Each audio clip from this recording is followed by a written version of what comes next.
Beginning. The night everything changed. My name is Ethan Hale, and up until last night, my biggest concern was whether my landlord would finally fix the flickering kitchen bulb, or if I'd have to survive another week living like I was inside a haunted microwave. But that was before the alien woman appeared in my room. I wasn't hallucinating. I wasn't dreaming. I wasn't drunk. I was sitting at my desk editing a boring presentation for work when a flash of white light illuminated my entire room. The kind of white that made it feel like someone had placed the sun right next to my face. The sound was worse, like 1,000 sheets of metal folding inward at once. Instinctively, I threw myself out of my chair. What the? And then she appeared. Not teleported. Not materialized. It was like reality cracked open like an egg, and she stepped through.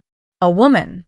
Tall, slender, her skin a cool shade of silver blue that shimmered like moonlit water. Her eyes glowed softly, bright enough to cast shadows on my walls.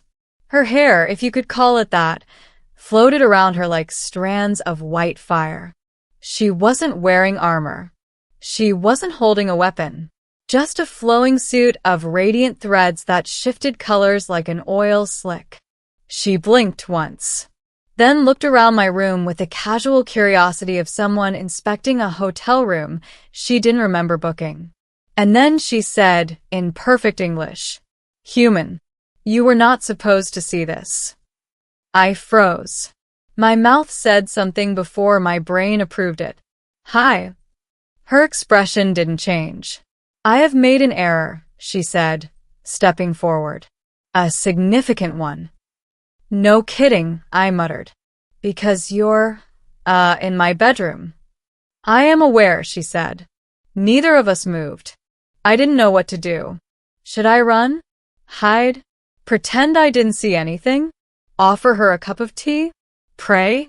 Before I could make a decision, she added gently, "Do not be alarmed. I mean you no harm." Which is, of course, exactly what someone says right before they ruin your whole week. Her gaze drifted from me to the messy state of my room. Laundry piles, empty snack packets, half-assembled model ship. Something about her stare made me suddenly aware of how embarrassingly mortal I was. I'm Ethan," I said finally. She hesitated. "I am Serenya, an Overseer-class Sentinel unit of the Luminar Sovereignty." "Right," I said. "Cool." "I have one question," she asked, head tilting. "Where am I?" It felt like my brain rebooted. "You're in my apartment. On Earth. In my bedroom." She stared at me for 3 long seconds. Then, "Oh no." Middle. A mistake that shouldn't be possible. Serenya paced my room with a distressed energy I didn't think someone so graceful could physically exhibit. "This is a violation of 12 protocols," she muttered. "My jump anchor must have malfunctioned. I overshot the boundary layer." No, that is impossible. Unless the flux gate." "Are you lost?" I asked. She stopped pacing, blinked twice, and sighed. "Yes." Catastrophically. She sank onto my bed, hands clasped together, looking less like a cosmic entity and more like someone realizing they boarded the wrong bus. "I should be monitoring frontier systems," she said, "not intruding into a civilian sleeping chamber." Civilian. Right. I forgot I was apparently the raccoon equivalent of this galaxy. "So what now?" I asked. "Do you teleport back, or?" Her shoulders tensed. My transspatial core overloaded during the jump. Attempting another traversal in this state could scatter me across multiple realities. "That sounds bad." "It would be extremely inconvenient," she said flatly. "And you can't fix it?" "Not alone. I need time." And silence. And a controlled environment. I gestured around the room. "Well, This is an environment." She looked at my room again, and did not disguise her skepticism. "Human Ethan," she said. "This chamber is suboptimal." "Yeah," I said. "It's not exactly a spaceship, but it's what I've got." But then she surprised me. Her shoulders relaxed. Her voice softened. "Still, your hospitality is appreciated." I blinked. Wait. "Are you staying here?" "For now," she replied. "The first night." She stood perfectly still in the center of the room, eyes closed, body glowing with faint pulses of light. She explained she was recalibrating her spatial stabilizers, which sounded like she was either meditating or preparing to explode. So I sat in my desk chair, watching her, because what else does a person do when an alien basically moves in without asking? After a while, she said, "You're staring." "Well," I said, "you're glowing in my room. You can't expect me not to stare." Her eyes cracked open with a spark of amusement. "Humans," she murmured. "So curious." "You broke into my dimension," I said. "I think I'm allowed some curiosity." She nodded. "Fair." I gathered the courage to ask something that had been itching in my mind. "Serenya, what exactly are you?" She considered the question. "I am a guardian," she said simply. "A protector of developing civilizations. A watcher of cosmic boundaries." She glanced at me. "A species such as yours would call me an angel." I swallowed. "And what do you do with civilizations like ours?" "Observe," she said. "Guide, if necessary. Interfere, only if catastrophic devastation is imminent." "So, you're not here to invade us?" Her expression sharpened. "Invade? No. Why would we destroy a world with so much potential?" She stepped closer, close enough that I felt her presence like heat. "Ethan Hale," she said, voice low, "your species is remarkable. Fragile, volatile, stubborn, but remarkable." A faint emotion crossed her face. "You fight for things that matter, even when the odds defy reason." I felt my breath catch. "Most species would have extinguished themselves long ago," she said. "But you endure." A choice SHE shouldn't have made that night. After she finished her recalibration, Serenya suddenly went still. "Ethan," she said, "there is something I must tell you. Okay, my presence here, my arrival, was not entirely accidental." I felt my stomach tighten. "What do you mean?" She looked away, as if ashamed. "I was following a signal." "A signal from Earth?" "No," she said quietly. "A signal from you." "Me?" She nodded. "Your thoughts. Your emotional frequency. Your pain." I froze. "What pain?" "The loneliness," she whispered. "The fear of insignificance. The quiet wish that someone, anyone, might see you." My mouth went dry. That wasn't something I ever said out loud. I barely admitted it to myself. "You're telling me," I said slowly, "you sensed my feelings across the universe?" She nodded. It resonated. Deeply enough to destabilize my anchor. I should not have heard it.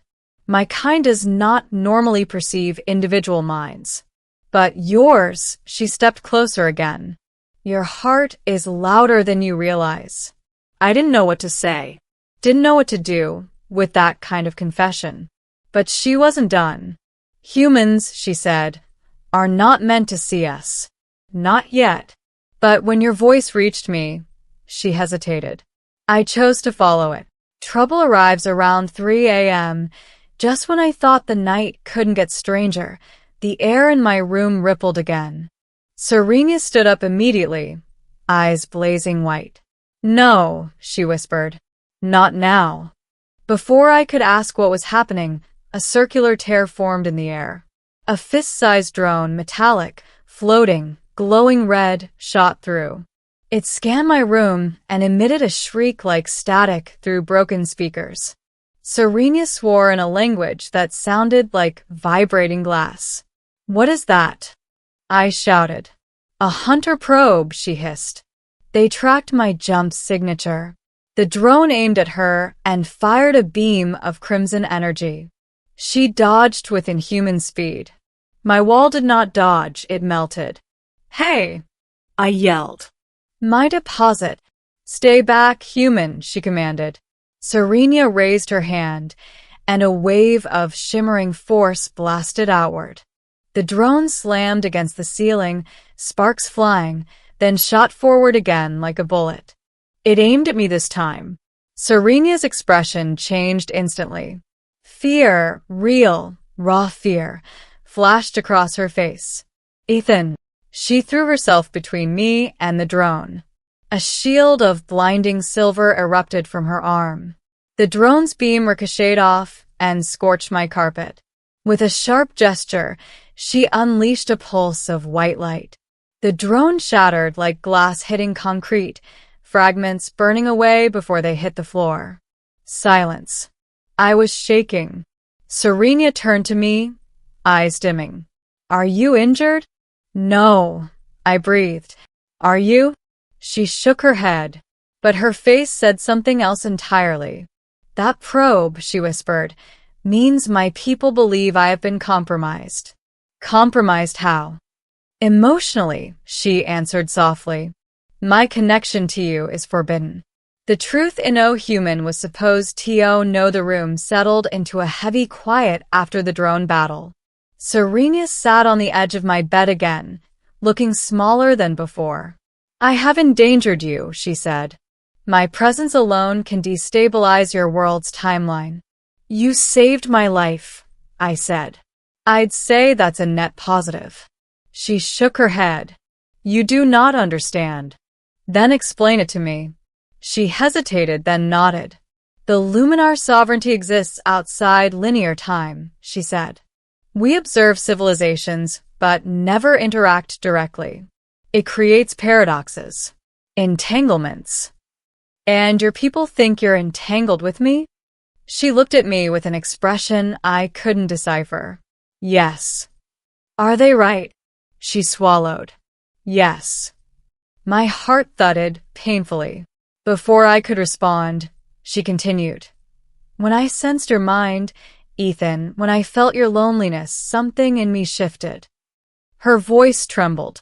"I broke protocol to come here. I risked exile." "For me?" I asked softly. She didn't answer with words. She simply nodded. The ending, the decision that changes everything by sunrise, the energy around her stabilized. Her glow faded to a softer shimmer.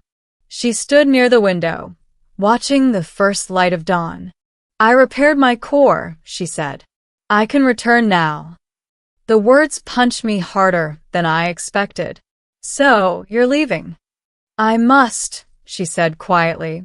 "If I remain here, the sovereignty will send more probes. Larger ones. Ones that will not hesitate to destroy anything in their path. Even me?" She closed her eyes. "Especially you." My chest felt tight. "Is there anything I can do to help you stay?" She shook her head sadly. "No." "But there is something I can give you." She approached me, raising a hand toward her heart. A sphere of glowing light formed between her palms. "This is a memory seed," she said. "A fragment of cosmic perception. It will not harm you, but it will allow you to see the universe as I do just once." I swallowed hard. "Why give this to me?" Her voice softened to a whisper. "Because you reminded me what it means to care."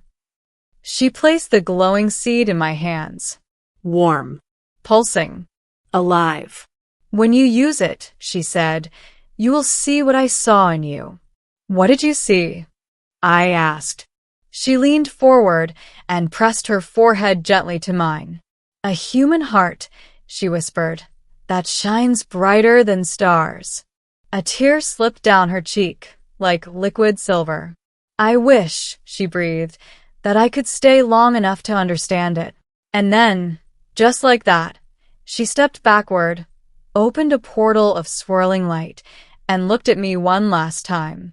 "Ethan Hale," she said softly. "Thank you for calling to me."